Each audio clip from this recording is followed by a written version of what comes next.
And within 60 minutes, I was hit by the principal of the school 3 times as a kindergartner on my first day. And all I could think about was, I will not make it 13 years in this. There's no way I could go through this. I'd reached a phase where I'd read so many books I couldn't stand it. I'd seen a bunch of movies, and I had gotten into watching television. And I recognized that I knew things, but I didn't know how or why people behaved. And today, we think heroic is setting a world record, or screaming, or having a top-selling album, or being a great athlete, or screaming at somebody in Minnesota, right? That's considered to be heroic. That's not heroic. That's being famous.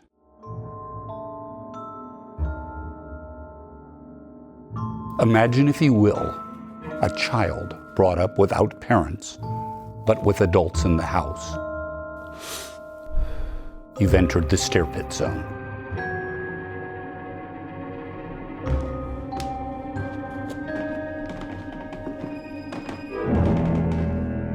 Ladies and gentlemen, first and foremost, welcome back to the Stair Pits podcast. I am Max Christensen, just being a generous guest here on the podcast with the man himself, R.A. Thompson, the author of Stair Pits, which is the whole entire reason why we sit here today. We appreciate you watching, we appreciate you listening, and we appreciate you taking your hard-earned time and spending a little bit of it with us. R.A. Robert, how are you doing today, sir? I'm doing well. How are you? I'm doing fantastic. I got to see, I really like the fact that you got a really spiffy hat from an LPGA event? You rolled somebody there? Or is that what happened? I played in it, actually. Oh, you played? No, that's yes. Good. So you self-identify as a female golfer. When it comes to sports, yes. You know, it's a good Absolutely. idea, dude. You can pass it off. Oh, yeah, 100%. No, that's it. And the Right? hat kind of sells it perfectly, Thank you. I think. Yes, You know? I realized that the competition in the male sphere I wasn't cutting it. Right, I mean, yeah. you saw me play college football. True. Wasn't hanging in there, so might as well transition to a different sport. When I used to watch Max at practice, and the offense threw a screen pass, Max was in the way, he intercepted it. And over the next 6.5 minutes, he covered close to 25 yards and scored. And everyone was so happy. I mean, it was like this, how could something that magnificent happy? And Max was just, please, don't crowd the genius. But it really was one of the great moments, I think. I've seen a lot of great sporting Absolutely. events. That was perhaps one of the best. Yes, well, and what you forgot to mention, just out of the kindness of your heart, is that the only reason I scored was because half the defense was pushing me into the end zone. I wasn't going to get there by myself. Yeah. Well, most of the people were shocked that you were running. Absolutely, that was the other 100%. thing. They kept waiting for your knees to blow out. So that was the whole thing. It's going to be Exactly. ugly. They're all trying to get their phones and watch his knees. This is not going to be good. Yes, yeah, but no, yes. It was pretty spectacular, though. It really was. Everybody was very excited about it, and then Max spent the rest of the time with a pad trying to draw pictures of it to turn it into art. I mean, did you ever sell any of those? Or No, not yet. But I'm actually trying to turn that into a TV series. Oh, so the interception, a live action of the little engine that could. Yeah, no, yeah, it would be totally cool. It would be it'd be spectacular. Yes, absolutely. Yeah, most the back end of my college days, probably the last 2 or 3 years of my college career, were basically spent just trying to get to Saturday. Right. Monday through Friday, irrelevant. Okay, I'm cerebral enough to learn the plays. Like you said, just make sure your knees don't blow out. Yeah. Okay, don't make sure your shoulders don't blow out again. So I had both my shoulders replaced when I was in college, and yeah, so that was the majority of the time was, hey, don't run too fast, don't try too hard. It's not Saturday, okay? Let's not be out here being a hero. Yeah, no, there's no reason to go. You got to play to your strengths, man, and that's what it is. You're a survivor. Yes, that's really what it is. Yes, you got this much gas left in the tank. Yep. Downhill coast. Exactly. That's really what it is. Let's get to the gas station. Let's get to the truck stop, and we'll deal with it from there. We'll refuel and go forward. No, it's one of the real secrets to life. Absolutely, efficiency, a proper distribution or utilization of calories is the secret to life. I mean, what are the minimum amount of calories you can use to get something done? That's the way you got to look at it. Absolutely, yes. It's like I was trying to find a happy medium of what is the least amount of energy it will take to still be efficient enough at my job to get it done. Right.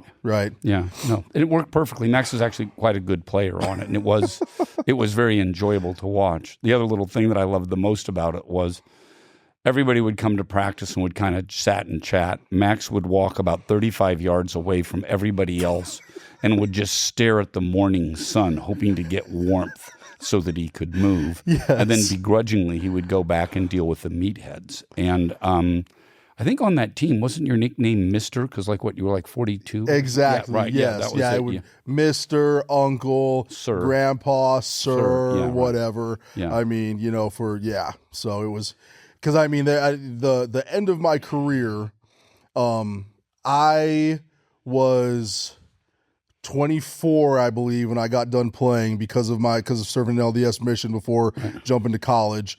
And I was playing with guys on the team who were 17 years old. Mm-hmm. I mean, so I'm playing with guys 7 years younger than me, and we're teammates. And so it was an interesting dynamic for sure. No, it was. But he was a great player on it, great team leader on it, and again, people, enjoyed his company, I'm sure. Well, I appreciate that, man. Or they were scared of you. Yeah, a little bit of both. Absolutely. Wait, I thought we weren't even planning on opening the show like this. I thought I was going to have to segue into, okay, Robert, let's talk about school. But here we are, talking about school, my experience at Utah Tech. You seem like you're a professional at this now, sir. I know you're not super experienced in the podcast realm, but here you sit on episode 3, looking dapper as ever, by the way, if you're watching on YouTube or watching on the video. Got another new tie in here. Oh, no, yeah. It's and yes, looking spectacular. So yeah, let's talk about school. Okay, you weren't a savant in school per se, as the book talks about. Okay, you often reference that you had to be put into retard class, not because you were an idiot, but just because of the way that you conceptualized things and kind of viewed different concepts through your specific lens. Okay, you're one of the few people on the planet that I know of who can hold a conversation about anything, okay? You are one of the smartest people I've ever met, yet didn't have the success in school, didn't graduate college. Did you graduate high school? Barely. Okay. So talk to me a little bit about your concept of school, especially from a young age. Let's start there, right? The book starts with you at a younger age, okay? How did you view school, and how did you get so cerebral from a young age? You mentioned in the first couple chapters of the book that you from the inception of you learning how to read, it started out as just flipping through encyclopedias. Where did that curiosity come from to start doing that kind of stuff?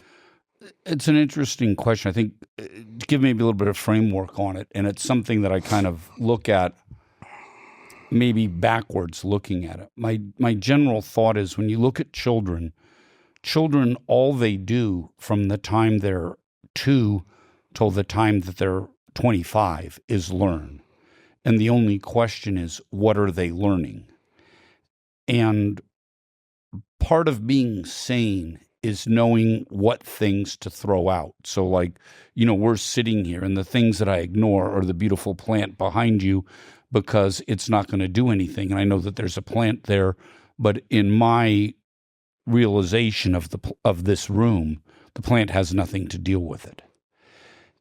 And I think if you're brought up in a normal family, you're used to mom and dad and food and brothers and sisters and, if you have a pet in the house and whatever is going on, that there's a universe of consistency that you kind of have and take for granted. And then you learn things going from there. You learn, what does mom do? What does dad do? What does a brother do? What does the neighbor do? What does, the teacher do? What do the other kids do?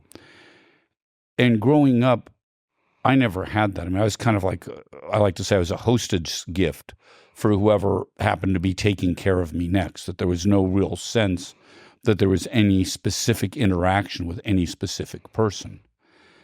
And my paternal grandparents had me for about 10, 14 days just before I went into kindergarten.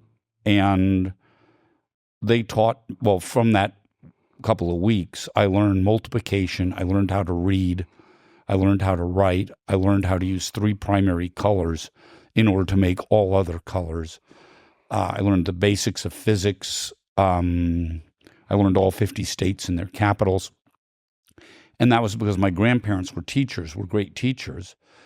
And I was there, and they had the little boy, and they didn't know what to do with him. So they gave me things to do that kept me busy. And I had no idea that that was not normal because I'd never been around other children of my own age. So I just thought that all you have to do is acquire information. Like, how much information could you acquire? And after I learned all 50 states, then they made me learn all major freeways, that even number freeways go east-west and odd-numbered freeways go north-south. So I had to learn, where's 80, where's 70, 60, 50, 40, 10 going across, and then, what are the highways going across the other way. And you had an atlas, and they give it to you, and then you'd have to memorize, if you were on, if you're on Highway 70, what states do you go through? And that was it. What's the biggest city you go through? And if I was right, I got an M&M. If I was wrong, I didn't get an M&M. So after a while, I became really pretty proficient at those things.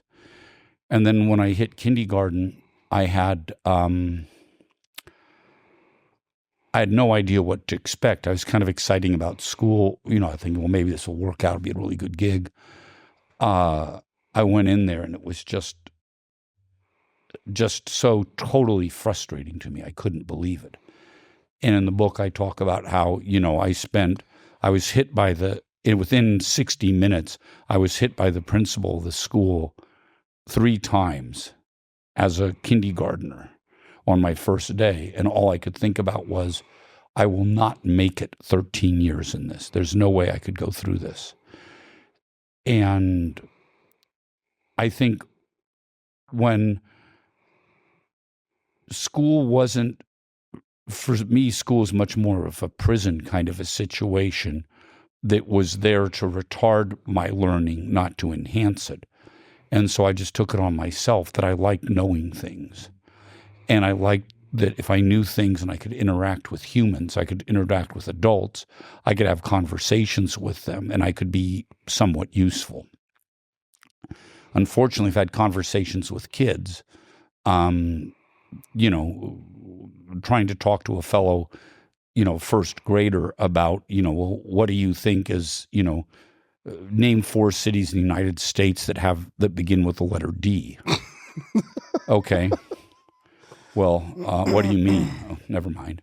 It's like, talking about I don't know if I could do that. Yeah. I have a bachelor's degree in college. Yeah, right. Well, but that's it. It's simple.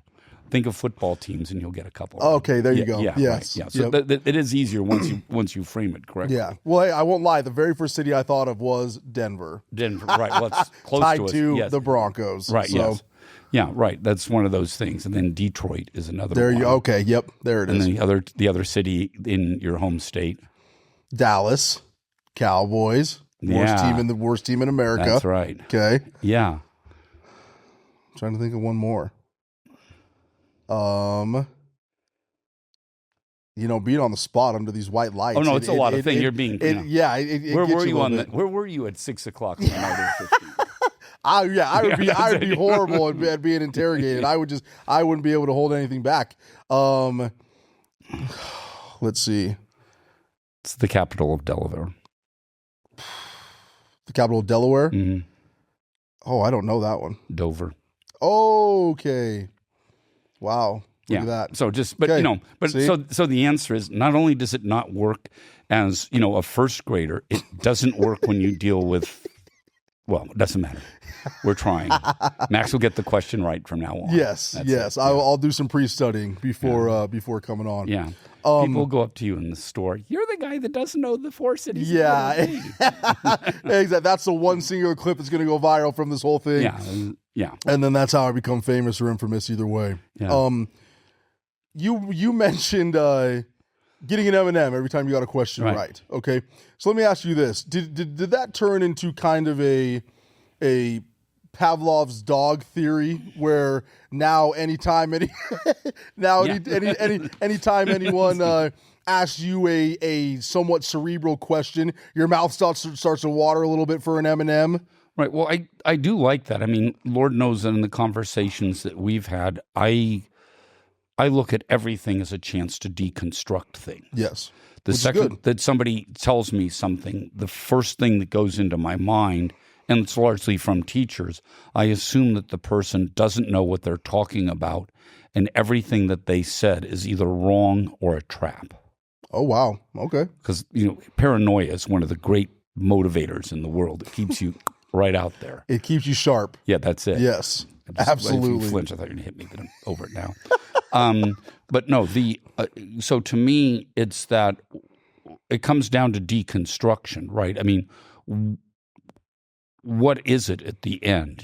There's a limited number of things, and how and why was it constructed that way, and what was the hierarchy of thought that went into how something was constructed, and is there any validity to that particular blueprint? And it's just kind of the way that I looked at things. And it was, part of it was, I think, when my great-granddaunt gave me a set of encyclopedias. So all I would do as a little kid was read the encyclopedias, come to a word that I didn't know what it meant, look it up in a dictionary. And that meant that I had to look up additional words because those words didn't mean the words that were there. And I used to have like my alphabet written out, and then I would just try to learn how to say them by trying to go phonics on it. So I would try it with a short A and then, whatever the thing might be. And eventually I'd come to the name on how to be able to say it. And then, I know what that word is, and then I would go with it. So like reading a page in the dictionary or reading a page in an encyclopedia at, between kindergarten and first grade might take 3 hours. Yeah. But I got through 3 hours. I mean, I got through the page.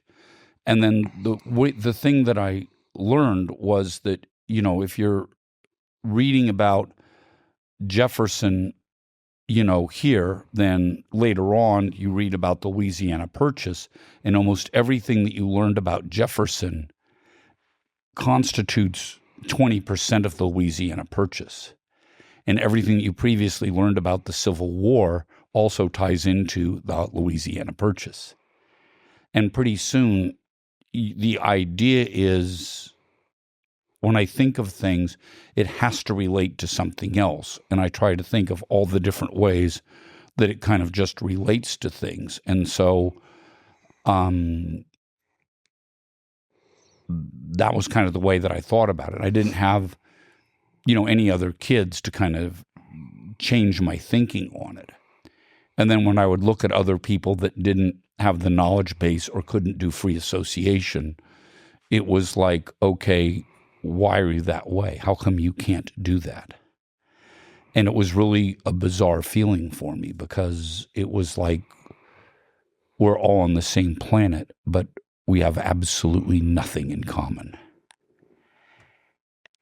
And as opposed to trying to figure out what to do with the other people on the planet, I just went back to what I knew, which I'll just read more shit. Wow. And that's what it kind of became into it. Or if we're going to do the version of it, I just decided that I would just read more things. Yes. Yeah. As I mentioned beforehand, I was one of the lucky ones who I guess I did mention beforehand. I was part of the lucky generation that got to play college sports through 2020, through COVID, which meant all the eligibility was screwed up. Everybody stayed longer, all sorts of things. So I was one of the lucky ones who got to play 6 years of college football, which meant I was also one of the unlucky ones who had to take 6 years of college classes. Okay. You are part of a distinguished group of Americans that became very, very successful in life, not only without a college degree, but without ever starting college. Okay. You've told me stories in the past about how, though, living in Northern California, you used to sneak into college courses at Stanford, at Cal, things like that. As someone who took college classes, they were not fun. What made you want to sneak in and still attend classes, even though you were never enrolled in Stanford or Cal Berkeley? Right. Well, it comes back to one of my personal favorite jokes, which is, why do dogs lick their testicles? Because they can. Okay. It's point. kind of tasteless, but we can cut that out. But it's still a good joke.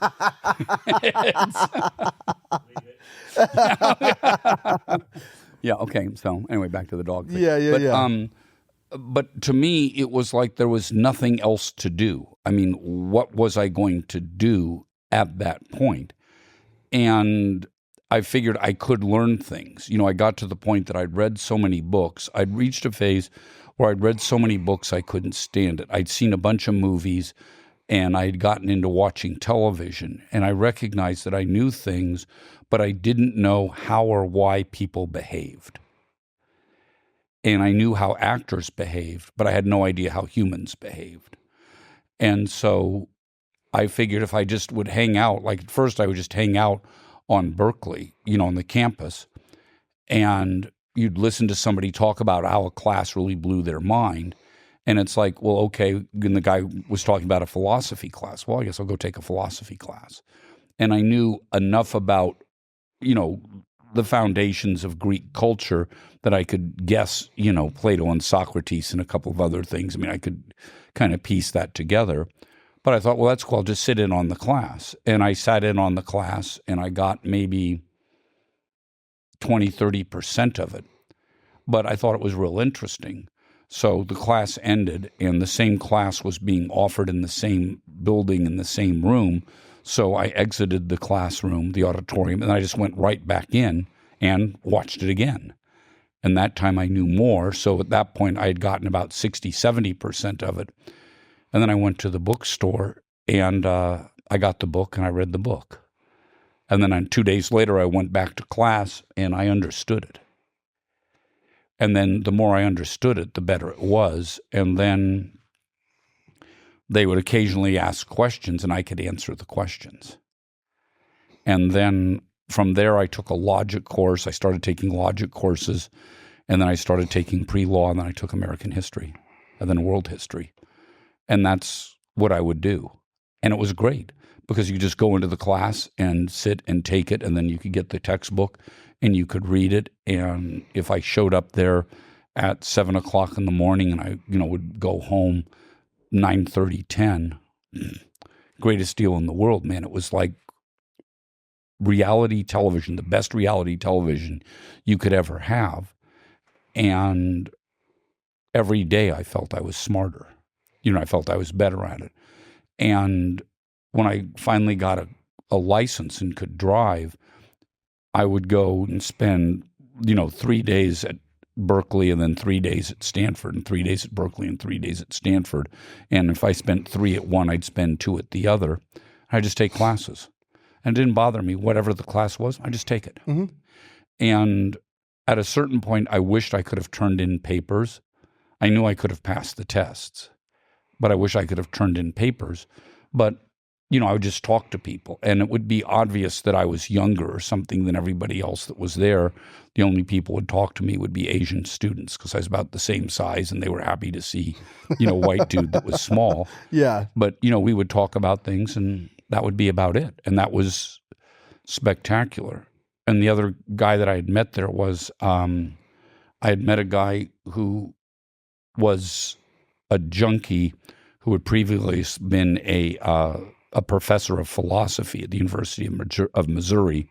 He had made it to California, started experimenting with drugs, eventually got to the point that he was experimenting with heroin, became a junkie, and he would sit out in front of Rasputin Records and try to sell oranges that he stole to people so he wouldn't have to steal something else in order to shoot up. And I guess he was one of the people that kind of got me into thinking about just taking philosophy. So whatever I learned, it would be there. And I hung out with him for a few months, and then he disappeared. I'm sure he died. But that was kind of how I learned on it. And then going forward from that, I think to me, the idea of learning, like we're talking on microphones, you're wearing a beautiful LPGA hat. We're looking at all the stuff that's here, right? I mean, stupid dude, you have a hat on that's obviously not yours, and I'm playing with the fake cigarette, dude. We each have crutches. Okay, it's what it comes down to. But, the fact is, all this stuff was invented. And if you look at the level of invention, right, that Julius Caesar to Abraham Lincoln, okay, misspoke, Julius Caesar to George Washington, right? Those two guys both traveled the same way. There was no deviation in the way they traveled. They walked on foot. They rode a horse. They were in a horse-pulled carriage. They used a boat rowed by humans, and they used a boat powered by the wind. So for, that 1,500 plus years, nothing changed. I mean, that was it. People were born and they died. It's pretty much it. There's a little bit of art made. There's some poetry sung, some blah things on there. But virtually, in terms of actual technological improvement, it wasn't there. And then all of a sudden, in the more modern age, I mean, the things that are in this studio, the majority of these things in this studio are younger than you. Yeah. Okay, so how could that possibly happen? And the way it happens is people discover things, and I think that that's, when I look at the book, when I started out trying to write the book, I thought about it in terms of, I have a bunch of silly kind of what I thought were funny stories and some other examples of how not to be a parent. And an initial thought that I had on it would be just how not to be a parent. Great idea for a book. It was like a website that I once thought of, like the idea of really bad advice.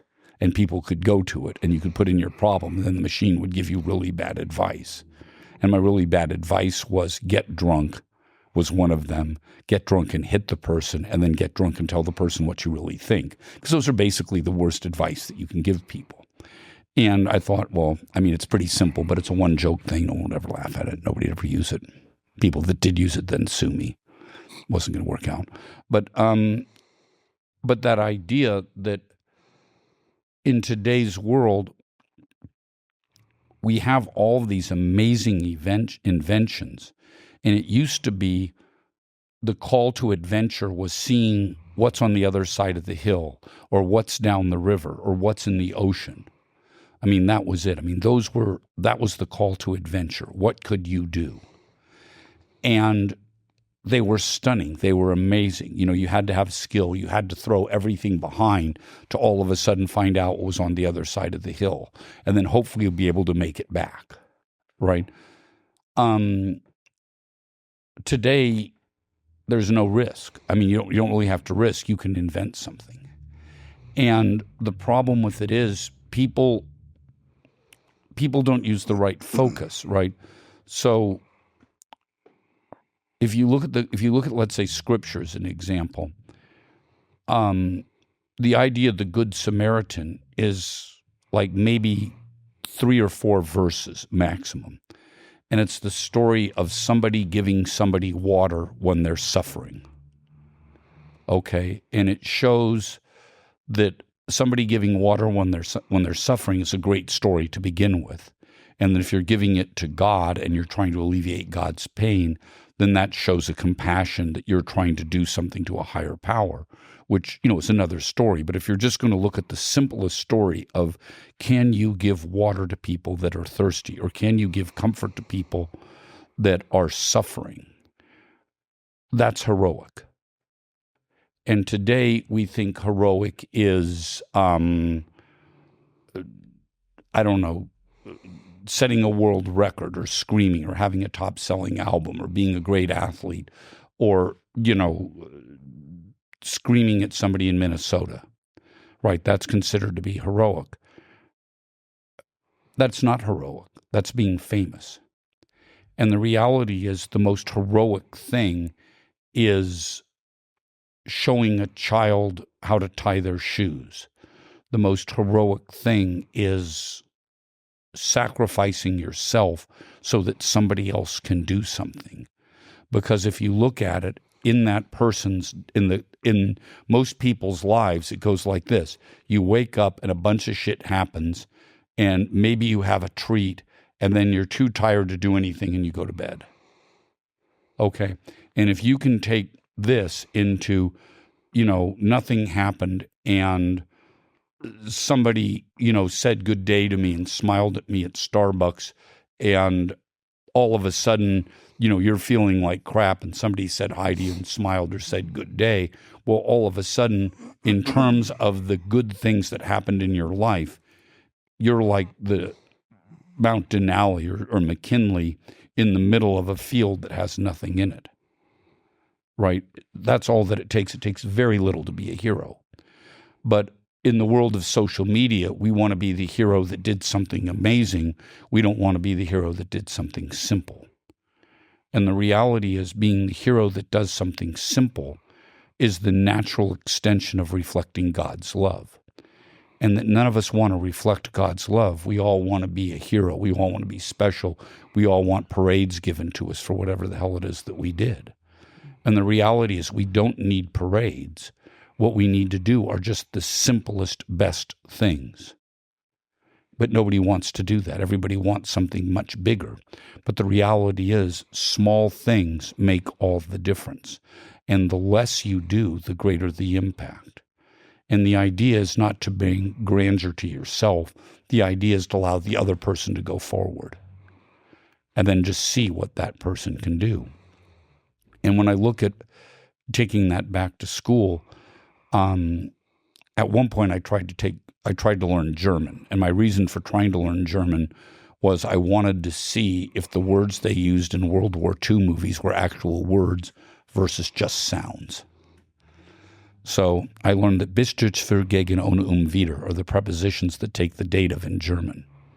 I have no idea what that means, but I have it memorized. At one point, I could also say, the small girl has large breasts, the large girl has small breasts, or any combination of size of girl and breast. I could say that in German. I could also say Tür, which is door, and Wortstatt, which I believe is vocabulary. Wow. So my entire German vocabulary is things that have to do with the date of women and the size of their breasts and that there are doors. That's pretty impressive. I don't think I would last long. Yeah. Let's jump on Duolingo before we venture over to Germany. Yeah, that's really, it's you are living, breathing proof that if you have any sort of well-rounded self-motivation and are able to apply yourself in life, you can be very, very successful without a college degree. Correct. You have been you've made a lot of money. You've been very successful in all aspects of your life. We mentioned on the very first episode, you and I met because you are a mentor to college athletes. Mm-hmm. Part of that is mentoring them and motivating them to go to class, to get a degree, to do these different things. How are you able to do that when you found so much success going the exact opposite route and know that that is a possibility? How are you able to then step into the shoes of young college athletes and look them in the eye and say, hey, you need to do this homework. Hey, you need to go to class. Hey, you need to listen to your professor. Hey, you need to pass this test. Hey, you need this piece of paper, this bachelor's degree that you may never use, but you need this. How have you been able to adjust your lens to that standpoint? One of the great things about being a human is it's much greater to get forgiveness than it is to get permission. So as a result, if I try to get people to walk my path, they're going to die. They can't do it. And so as a result, for them to say, look at what I can do, means nothing. But on the other hand, if you can get them to accidentally do something and to get to the point that they might value learning or that they might accidentally see some value in learning, then that ultimately could do more. And so whereas I personally think that 2/3 of the things that they learn are probably useless. And if you're not going into high-tech law, science, what are you really doing? I mean, in all honesty, the only thing you should take at that point is history so that you know what things don't work. And maybe taking language so that you could say something other than dude. Right. I mean, you should have more than 5 words. Yeah. And so I think those are the things that makes it work. But I also think that the other thing is you have to recognize what selected genius you were blessed with. One of the great things about Max is Max can talk to people, and he's engaging, he's friendly, he's kind. He actually gives a shit about the people that he talked to. I view virtually the other 9 people on the planet as extremely noisy neighbors that keep me up at night. All they're doing is just ruining my life. They're going to places that I want, so I have to wait in line. They're just slowing down what I want to do. And that's the selfish person of me speaking. But I think that you have to recognize what is the specific genius that you are granted. I mean, what piece of God's love were you blessed with that allows you to do something? And then do it.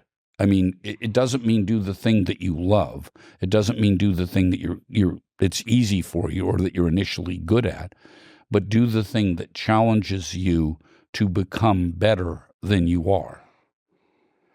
And I think that's the piece that people don't get, is that I don't want to do that. I don't like it. Well, you don't know if you like it or not because you haven't had any success in it. The second that you have success in it, you really, really, really like it. The guy that goes out fishing and catches a fish the first time he casts loves fishing. The guy that goes fishing 10 times and never catches a fish thinks that it's really, really, really stupid. So that it just depends. What level of success did you have?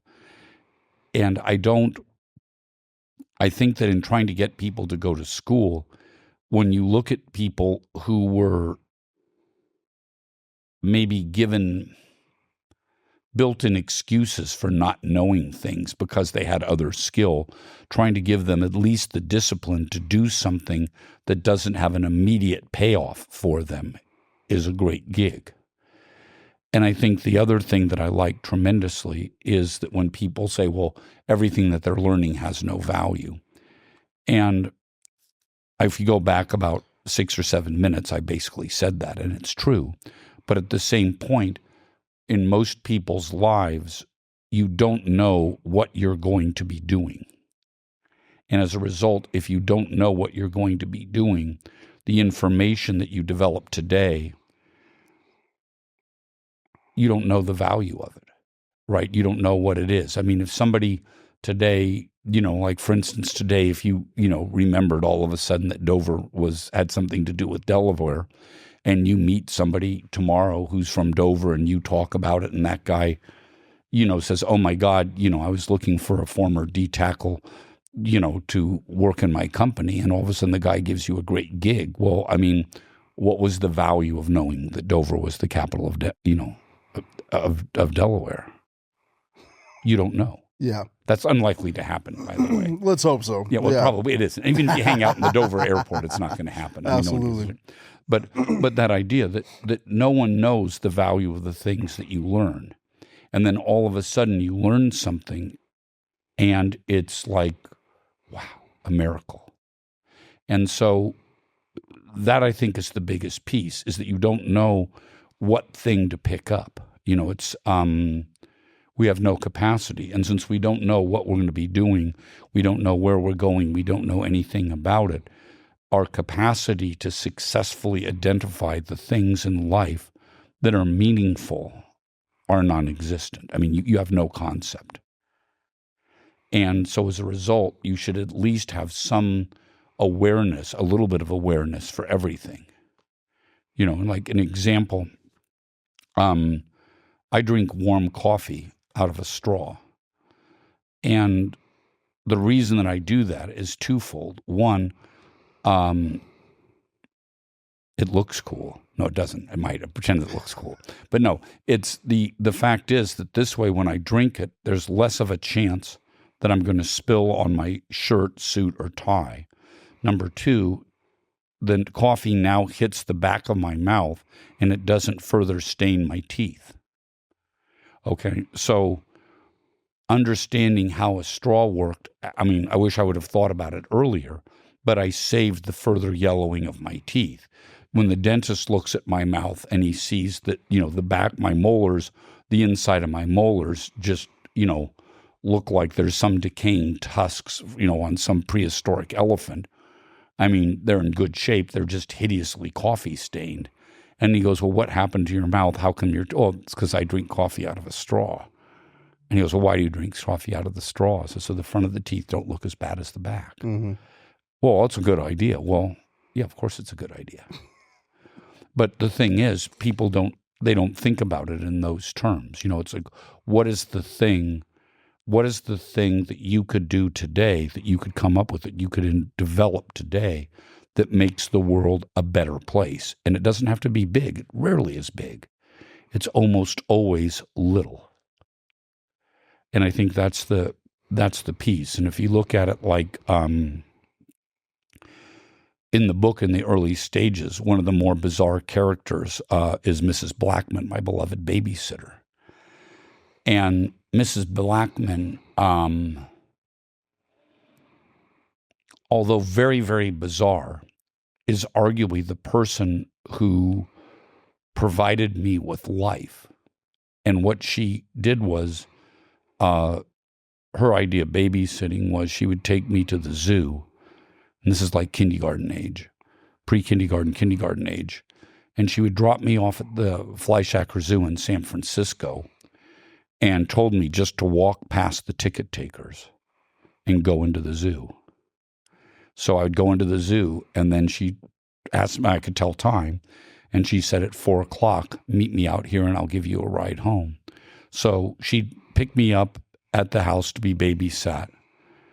She'd take me to the zoo, drop me off, and then at 4:00, she would come back and pick me up and take me home. And my mother actually gave her an entertainment budget to somehow, buy things for me or to do something. She just pocketed the money. But she taught me basically that I could do things, that if nobody is going to stop you, you can do things. And I could look at that she told me that, it's okay to do the wrong things. The way I tend to interpret that as an adult is it taught me that not to accept the way that things are. There could be a better way. And that by de facto teaching me how to steal, going into the zoo, how to steal admission, she taught me basically how to steal food when we moved to Marin County, that the only way I ate was basically by stealing food. And without her, I never would have thought of how to do it. And so the weird negative thing that she did gave me a real insight in how to do things and how to look at other people doing it. So again, I think the thing about the book that's interesting is that there's a bunch of characters that play little itty-bitty roles that basically don't do anything of real significance other than caring or giving someone an example of how to do something, and then letting that person do something with it. And I think it comes down to the concept of one of the most important lines in all of Scripture in the Old Testament is that we are created in God's image. And if God is a creator, therefore we are creators. And if we are not creating, then we are not doing what we were designed to do. And the question is, what are you creating? And you could be creating happiness, you could be creating a home, you could be creating support, you could be creating something. But if you're not creating something, then you will never be happy. You will never have a sense of fulfillment. You'll never have a sense of purpose. And I kind of think that's what it is. I mean, if there's an undercurrent to the book, it's look at the weird things that people did that should have been utterly destructive, but they weren't, because people can't overcome things. Last question for me today, R.A. Thompson, is this. Without the ability to apply self-teaching to your life as a young kid, where do you think you would be at today? What do you call the slowest antelope? Dead. Food. Right? And that's what happens. It's like not all things last forever. I mean, nothing lasts forever. And I mean that nothing lasts forever. That doing nothing is something that lasts forever. Procrastination lasts forever. And I think without the ability to learn myself, I would have, during the time that I grew up during, just at the tail end of the 60s and the early part of the 70s, messed up family, abandoned the whole time, basically school dropout. If I didn't learn to play guitar and grow my hair out and do this, I would have been dead. There's no, what was I going to do? Smart out kid. So the answer is without it, I wouldn't have worked. But I think for all people, if you're not doing what you were designed to do, if you have a Stradivarius violin and you're using it to try to unclog your toilet, it doesn't last long. Yeah. And so the answer is don't be scared to innovate, but don't be ridiculous in the way that you're trying to innovate. Don't do really stupid things. And I do a lot of stupid things, but I try to do stupid marginal things. Absolutely. Have the makes be great and the misses be manageable. Yeah, non-terminal. Yeah. Yes. And I think that's kind of what it is. But the answer is this, trying to come up with some, we're now going to go with the deep philosophical thing. Now watch this. This is really good.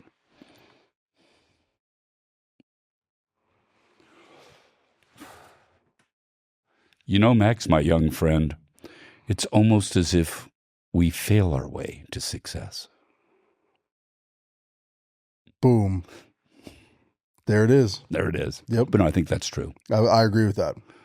Did you like the acting piece that went 100%. Yes. I think we need to spin this podcast off into a Hollywood series. Yeah, no, absolutely. Yes. Is there like an Academy Award for podcasts? I think they came up with an award this year, actually. They did for like it's a Grammy or an Emmy or whatever something it is, like that, a potty or something like that. Yes. Yeah, I'm pretty sure I'll get it for that line because I put a lot of thought into it. We'll submit this for next year. See, what I did was I showed my neck being vulnerable. Yes. That's like body language. Absolutely. Yeah. 100%. Anyway, but thank you very much, Max, for being here. No, R.A. Thompson, the author of Stair Pits, out now. Okay. Thank you so much for having me on again as another guest appearance on your fantastic podcast. Really appreciate your time, sir. Without you, just one guy in a chair. That is very true. Now it's two. It's yes, much better. But hey, at least you're a good looking dressed man in a chair.